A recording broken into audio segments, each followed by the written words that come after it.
morning sa lahat. Bria Homes Project mga boss, okay? So bali dumating na yung ating Fortuno de 6 tsaka yung ating team. So nakapaggamas na rin tayo ng mga damo.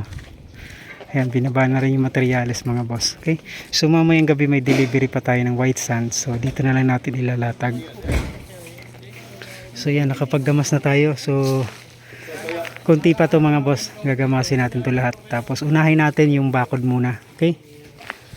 So kasama natin si Boss Melvin, si Boss Sunny, tsaka si Boss Onyok.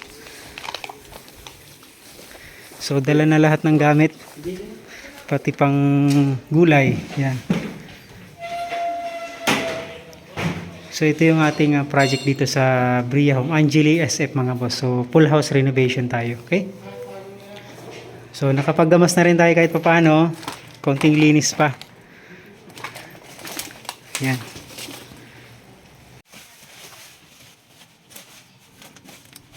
So yun, good morning sa lahat. Good morning. Good morning Bria Homes Calamba. Okay? So first day natin ngayong araw, October 3, 2024 mga boss. Okay? So first day natin ngayon. So nakapaghakot na tayo ng materyales, ng gamit. So kulang pa yan mga boss, okay? May mga parating pa tayong materyales. So nakapaggamas na rin tayo kaninang umaga. Hinagahan natin. Okay, so ngayon naman si Boss Onyok naman yung magagamas dito sa bandang likod. Okay, yan. So ngayon, activity natin ngayong mga boss, clearing muna tayo, then hukay ng mga pundasyon ng poste. Okay? So lilayout muna natin yung mga paghuhukayan ng poste mga boss.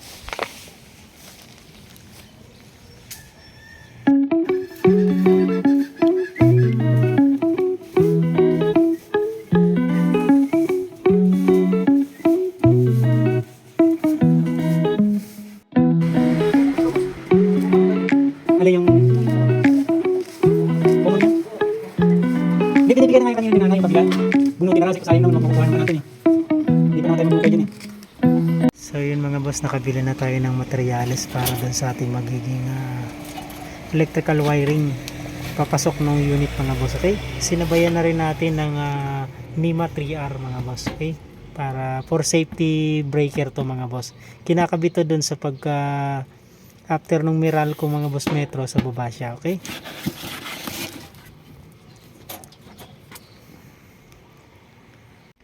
So dito natin ikakabit mga boss. So kanina nakabili na tayo nung PVC pipe mga boss para dito sa ating water supply. Yan, tayo na rin magsusupply. Ayun o.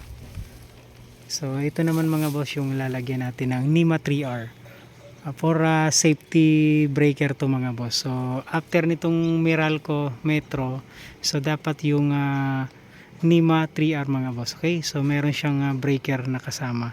So dito natin ipapasok yung service load natin papasok ng unit, okay?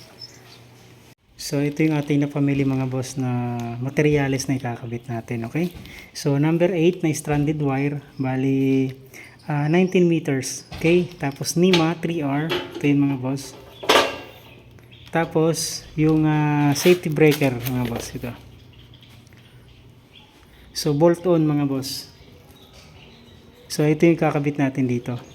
Tapos pumili na rin tayo nitong 3/4 na Loctite. Okay? Syempre electrical tape. Tapos yung ilaw dalawa para mayroon tayong ilaw mamayang gabi. Tapos yung faucet mga boss, kakabit natin ito doon sa likod. Okay? So kanina napamili natin yung materyales para sa water supply. So nakalimutan natin to. Sinabay na natin. Okay?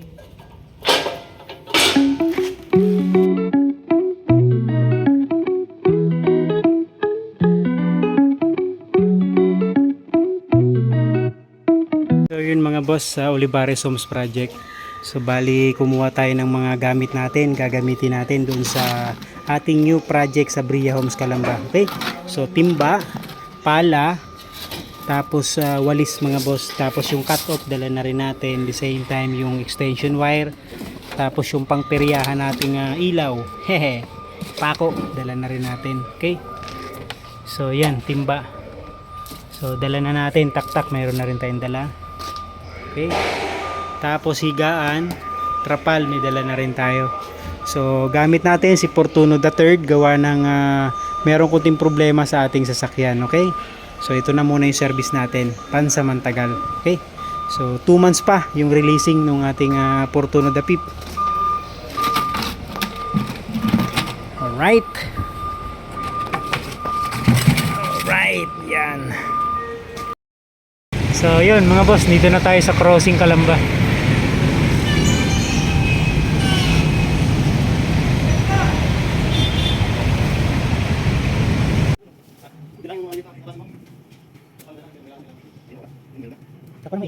Hindi kami naman dyan ng sandok.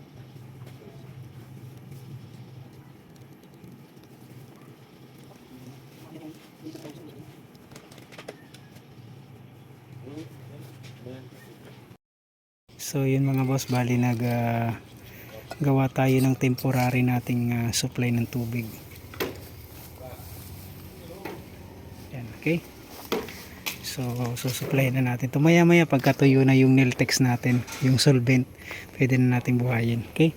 So ngayon ang problema naman natin yung kuryente, yung load side. So kanina naglagay tayo ng temporary extension wire para makaluto lang tayo. Okay. So ngayon na malalagay tayo ng papasok ng unit. Problema naman, ito mga boss, putol. Ayan o. Okay. Same time dapat nakalatag yan dito. Ngayon, ganun din yung supply dito sa yung abang ng tubo galing ng loob. Ayan o, putol din. Okay. So yun, dito yan. So maglalatag pa tayo dito ng tubo. So gamitin na muna natin ito pansamantala. Okay. So yan na muna gamitin natin yung PVC blue. Wala tayong orange hindi natin alam na putol pala.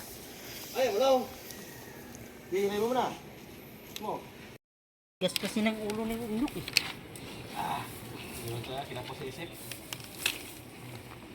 Sasayin ka na, Kuya Dan? Sasayin ka na? Ayun o, may kuryente yun. Extension. Abot boss eh.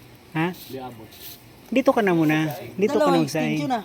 Di ba may extension kang dala yung Yung malaki? black, Pwede. saksak mo. I-connect mo doon.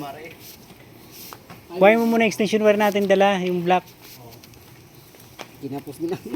Alright mga boss, first day of work, Bria Homes Calamba. So yun mga boss, nakuha na natin yung ating problema. Okay, so sira yung kanilang shower controller mga boss. Tama ba? So wala siyang walang rubber dito sa loob. Okay?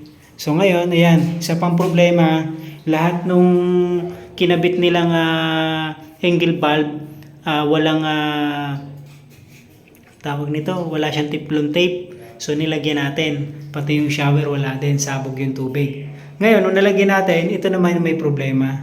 The same time, yung floor drain may problema din. Ayan o, hindi nalubog yung tubig. So baha na hanggang dito. Okay, ayan o, baha na. So yan ang magiging problema natin. The same time, ito hindi pa natin natetest kung may problema din to. Okay, sana wala na. Tapos, ito naman yung nagawa natin maghapon ng ating team. Okay, nalinis na natin. Nahukayan na rin. So, dito naman sa talikuran mga boss yan, may problema din sila. Nagkakaroon ng water leak dito sa kanilang part. Okay, yan. Nahukayan na rin. So, bali naka-3 poste tayong pundasyon na hukay. Okay.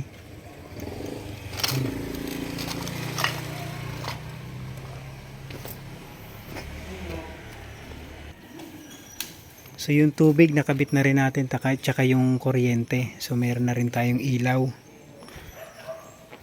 Ayan, may temporary na tayong ilaw electrical. Okay. So yun lamang po muna mga boss ang ating project update dito sa Bria Homes Calamba mga boss. Maraming salamat mga boss. Ingat pong lahat. God bless us all mga boss. Please subscribe and share mga boss. Thank you.